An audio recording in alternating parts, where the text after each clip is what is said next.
Non, tu ne rêves pas, c'est bien le retour des vidéos consacrées au mangaka et j'ai vraiment l'impression de revoir un ami qui a passé des années dans le coma.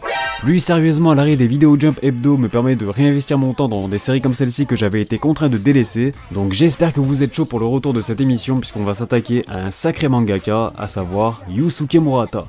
Impossible que tu ne saches pas de qui il s'agit, mais dans le doute... Voilà, au moins comme ça c'est clair, le level est très élevé, donc on va rapidement balancer le générique.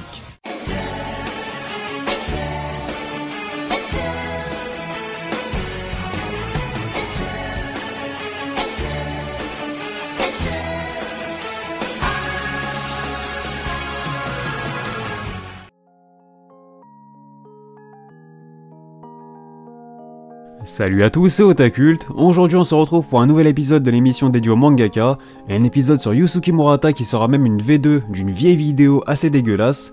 Je rappelle que le principe de cette série est de mettre en avant les mangaka qui restent beaucoup dans l'ombre de leurs œuvres. Pour ce faire, on reviendra sur son parcours, ses œuvres, son style de dessin, ses influences, ainsi qu'une grosse critique et quelques anecdotes. Yusuke Murata est un artiste japonais de 42 ans né dans la préfecture de Miyagi au Japon. Un mangaka qui a eu la chance d'engranger pas mal d'expérience aux côtés des plus grands en bossant notamment comme assistant pour Takeshi Obata sur ses œuvres Hikaru no Go et Death Note. Sachant qu'il y a seulement quelques années qui séparent les deux séries, on peut donc déjà constater qu'il avait su gagner la confiance d'un aussi grand nom malgré son manque d'expérience dans le métier. Et en parlant de manque d'expérience, il faut savoir que Murata s'était déjà fait repérer bien avant ça en gagnant un concours pour dessiner les méchants de la série animée Megaman à l'âge de 12 ans seulement. Mis à part ça, il est toujours en activité puisqu'il dessine actuellement le célèbre manga One Punch Man depuis 2012 qui est publié sur le site Tonari no Young Jump de la Shueisha. Passons à sa carrière et ses œuvres, une rubrique que j'ai d'ailleurs décidé de réduire un peu histoire de me focaliser davantage sur la partie technique et critique de l'artiste. Bon, je le faisais déjà de façon bien développée, mais disons que je vais me contenter de survoler les CV de chaque auteur au lieu de m'y attarder en détail comme je le faisais avant, ce qui n'est pas forcément le plus intéressant avec du recul. Bref, outre le fait qu'il avait gagné quelques concours organisés par la Shueisha et donc le Shonen Jump, comme notamment le prix du meilleur espoir avec son one-shot Patrona, 2002 fut vraiment l'année de ses véritables débuts en tant que mangaka professionnel. Autant dire qu'il n'avait vraiment pas de temps à perdre puisque sa première série sera un succès mondial, j'ai nommé High Shield 21. Un manga de sport centré sur l'univers du football américain scénarisé par Ichiro Inagaki, Yusuke Murata ne s'occupant uniquement des dessins. Le manga enchaînera 7 années de publication dans le Shonen Jump avant de prendre fin en 2009 après un total de 37 volumes. Une œuvre encore une fois très populaire qui fut également adaptée en animé en 2005, et en parallèle de son œuvre phare, il s'essaiera à de nombreux one-shots, dont Jump Superstars, Madofuki Park, Blust ou encore Mainzu. Il enchaînera en 2010 avec une nouvelle série intitulée Don't Turn Prince Solar Car, publiée dans le Jump Square, une année après la fin de High Shield 21. Malheureusement, la recette avec son nouveau duo Otagaki Yasuo ne prend pas, et le manga se terminera après seulement 2 tomes. Il continuera en 2011 en publiant un one-shot intitulé Etapi Manga Kaikusho Air, et en solo cette fois-ci, un recueil d'histoires courtes qui furent publiées dans le Jump. Fort de son talent, il aura rapidement l'occasion de rebondir puisque Shueisha lui proposera d'adapter en manga l'excellent webcomic One Punch Man de One, une opportunité que Murata saisira sans aucune hésitation après avoir été subjugué par l'OVNI de One. La suite vous la connaissez, One Punch Man rencontrera un immense succès et connaîtra de nombreuses adaptations et distinctions. Et enfin, un peu plus insolite, en 2016, en parallèle de One Punch Man, il a fait un nouveau one-shot assez particulier dans lequel il présente des recettes de cuisine. Ça s'appelle Les bons petits plats d'un mangaka et c'est récemment paru aux éditions Kurokawa. Avec le temps, Yusuke Murata est clairement devenu une référence en matière de dessin, figurant très certainement dans la liste des artistes les plus appréciés au monde quand on parle de manga. Et quand on parle de dessin, son nom nous traverse systématiquement l'esprit. Lorsque l'on a un débat sur les meilleurs dessinateurs, son nom est sans cesse évoqué, mais pour quelle raison ? Je pense que ces planches parlent suffisamment pour lui, mais on va essayer de mettre toute cette partie un peu plus technique en lumière. Le coup de crayon de Yusuke Murata est caractérisé par de sublimes dessins qui fourmillent de détails, et cela est d'autant plus flagrant dans ses doubles pages. Il a sans doute l'un des styles les plus explosifs que j'ai pu voir en termes d'action. Les traits sont précis et dégagent une vivacité assez impressionnante. Le moindre trait a son importance et il ne laisse rien au hasard. Des détails qui font la différence au final puisque cela permet de faire ressentir une certaine densité à ses planches, une certaine profondeur. Car oui, le mec est aussi un génie de la perspective, un aspect qu'il maîtrise quasiment depuis ses débuts, et il n'y a qu'à voir les débuts de High Shield 21 justement pour s'en convaincre. Par exemple, dans High Shield 21, lorsque Senna court, on a vraiment l'impression qu'il avance, comme s'il courait vers la page d'après, ou vers nous selon l'angle du dessin. Un sentiment non seulement renforcé par les traits de vitesse essentiels à un manga traitant sur le sport, et plus particulièrement pour un sport tel que le football américain. Ce n'est pourtant pas évident de retranscrire toute la profondeur et l'espace d'un terrain de football sur une planche, mais il l'a fait avec brio. Une preuve qu'il gère parfaitement les perspectives et c'est aussi très flagrant lors des scènes d'impact où on a l'impression que les joueurs se prennent à Rocketman en pleine face. Et dire qu'il s'éclate encore plus sur One Punch Man, il ne fallait pas proposer à Murata un shonen de baston les gars, c'est devenu un monstre maintenant. Regardez-moi ça, One Punch Man lui permet de laisser totalement parler toute sa créativité.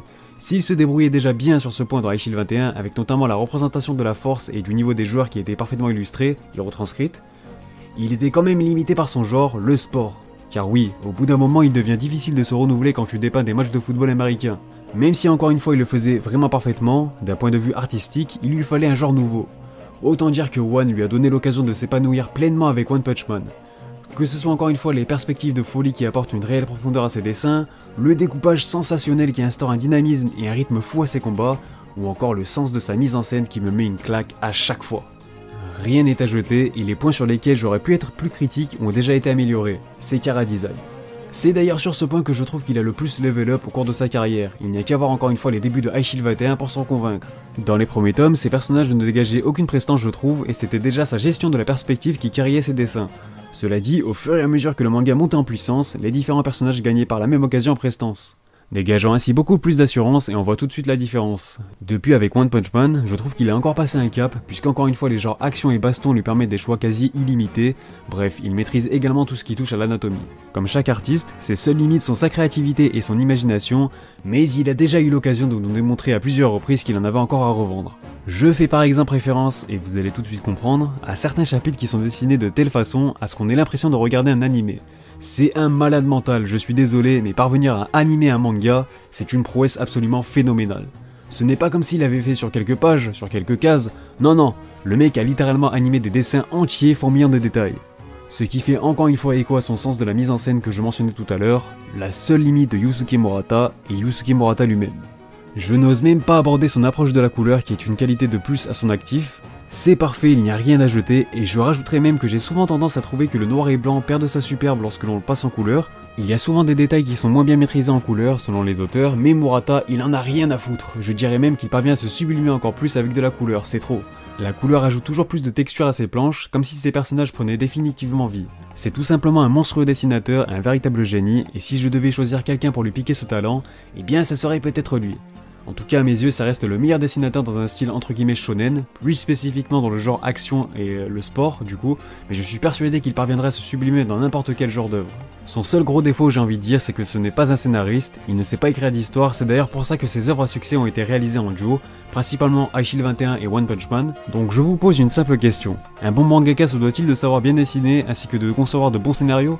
Eh bien je dirais que ce n'est pas nécessaire puisqu'après tout, à l'inverse certains mangakas sont uniquement scénaristes, cela dit on retient toujours plus facilement les dessinateurs tout de même.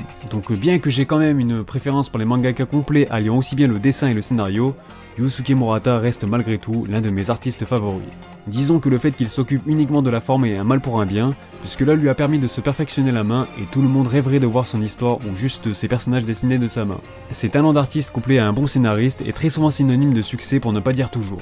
Bref, si je devais résumer le style de Yusuke Murata, je dirais qu'il dégage une certaine explosivité qui apporte un dynamisme rarement égalé à ses planches, et c'est d'autant plus décuplé lors des scènes épiques dans lesquelles on ressent toute leur intensité aussi bien en termes d'action qu'au niveau des émotions que nous transmettent les différents personnages, le tout couplé à une perspective parfaite et une mise en scène impeccable, et cela donne naissance à un véritable monstre de créativité artistique. Bon, je parle beaucoup mais vous avez compris, je voue une grande admiration au bonhomme. Mais pour ce qui est de ses influences, il s'est forgé la main en s'inspirant, comme beaucoup, du grand Dragon Ball d'Akira Toriyama et des illustrations de Kini Nishimura. Forcément Takeshi Obata a dû jouer un rôle très important dans le développement de son sens artistique, puisqu'il était son mentor, son sensei.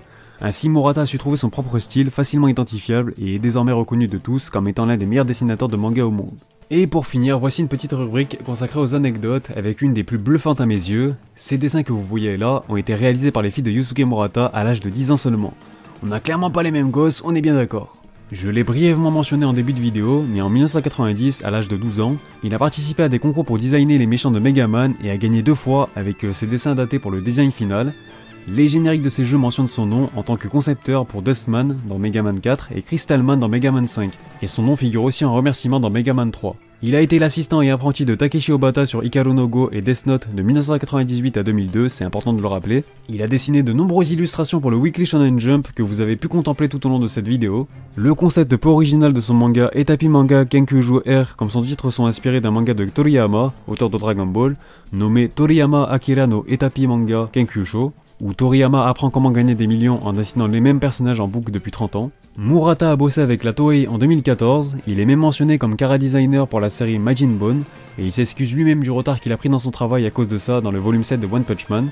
La nature de leur collaboration n'est pas très claire, mais il dit que le but était d'améliorer ses compétences. Il s'agit du mangaka préféré de Tony Valent, l'auteur du manga français Radiant.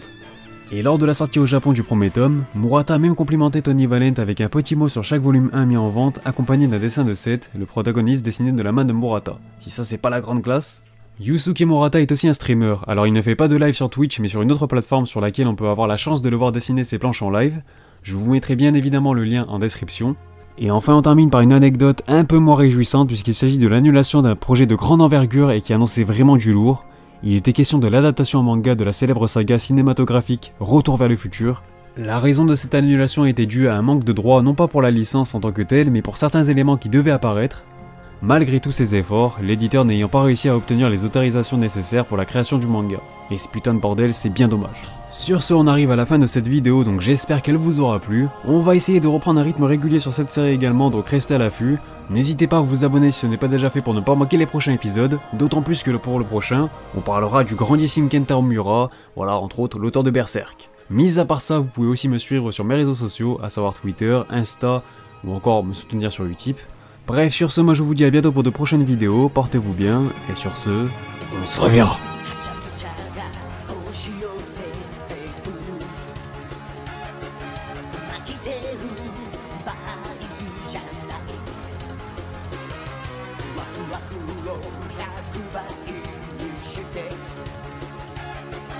パーティーの主役